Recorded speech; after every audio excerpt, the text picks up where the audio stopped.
तो आज हम पढ़ेंगे वसंत भाग 3 अध्याय 12 सुदामा चरित।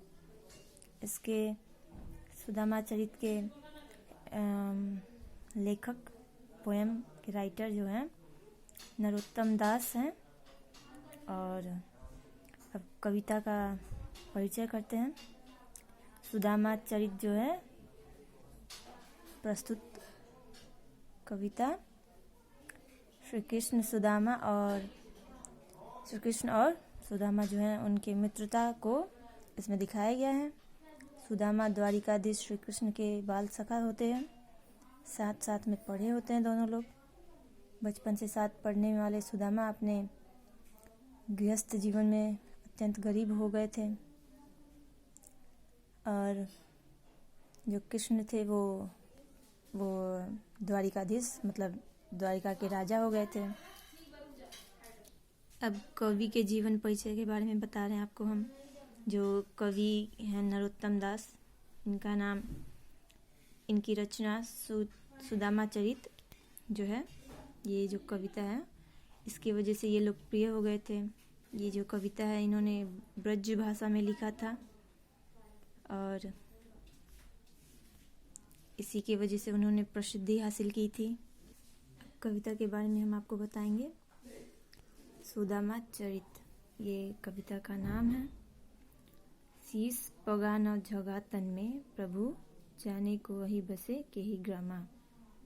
इसका जो कठिन शब्द हैं उनके अर्थ भी हम आपको बताएंगे। पहले एक बार पढ़ लें।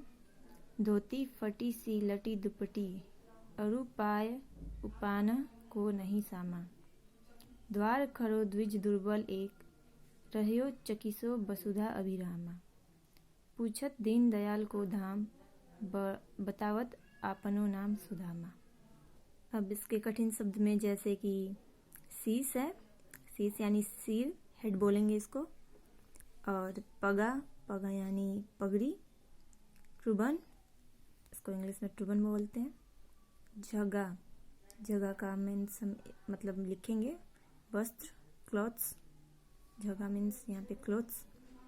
और बसय यानी बसना, कहीं रहना, बसता है या रहता है जो।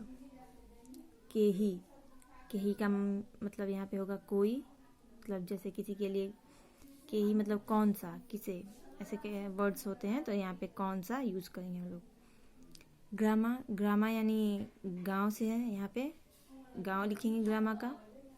अरु यानी यहाँ पे और के लिए यूज किया गया है, एंड और पाए जो है पाँव, पैर के लिए यूज किया गया, फुट के लिए। उपाना जो है जूतों को कहते हैं, फुटवेयर्स को। उपाना यहाँ पे जूतों के लिए है। द्विज यानी ब्राह्मण लोग हैं। वसुधा यानी पृथ्वी, अर्थ हमारी। और अभिरामा यानी सुंदर, जो अच्छा दिखे, सुंदर, ब्यूटीफुल, लवली।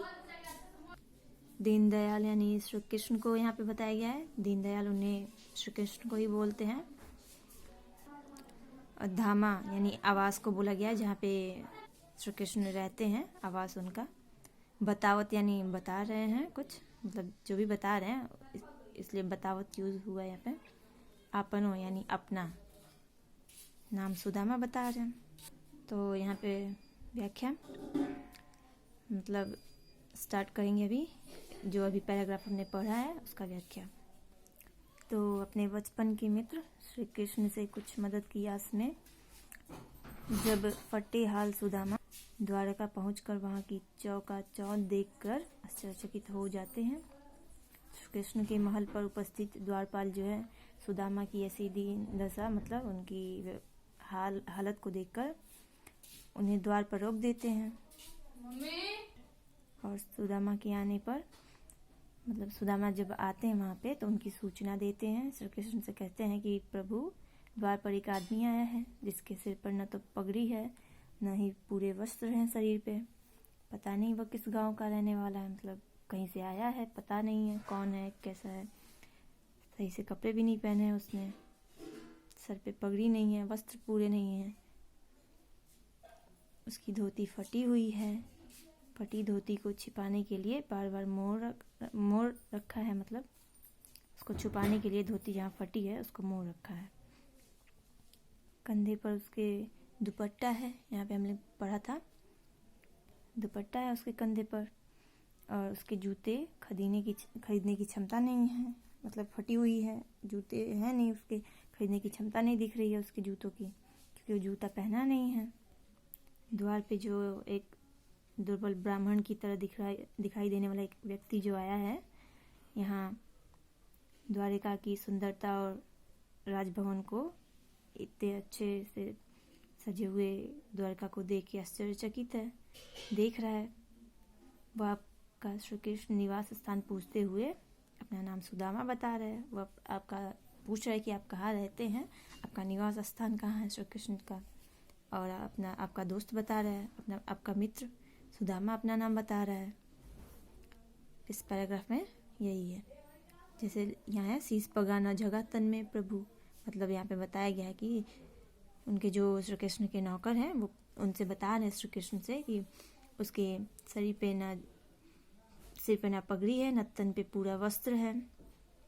जाने को वही बसे कोई ग्रामा, मतलब जाने कहाँ का बस रहने वाला है, किस गांव का पता नहीं। धोती फटी सी लटी दुपट्टी, मतलब धोती भी फटी सी है उसकी, लटी दुपट्टी यानी कंधे पे एक दुपट्टा है उसके। और उपाय उपाना कोना ही सामा, मतलब उपाना जूता, मतलब वो खरीद नहीं सकता लग रहा है, उसके पास जूते है ही नहीं। द्वार खरो द्विज दुर्बल एक, यानी इसका मतलब है, मतलब द्वार पे कोई एक दुर्बल, द्विज यानी ब्राह्मण, अभी हम लोगों ने पढ़ा, द्विज यानी ब्राह्मण, एक ब्राह्मण खड़ा है। दुर्बल यानी निसहाय, दुर्बल, कमजोर द्वार पे। चकिसो वसुधा अभिरामा, सुंदर अयोध्या चकिसो, मतलब चकित है। अभिरामा यानी सुंदर, वसुधा देखकर, पृथ्वी वसुधा यानी पृथ्वी, इसको देखकर चकित है, इतने आलीशान राज्य को देखकर। पूछत दीन दयाल को धामा, मतलब श्री कृष्ण के धाम को पूछ रहा है, बतावो अपनो नाम सुदामा, मतलब अपना नाम सुदामा बता रहा है।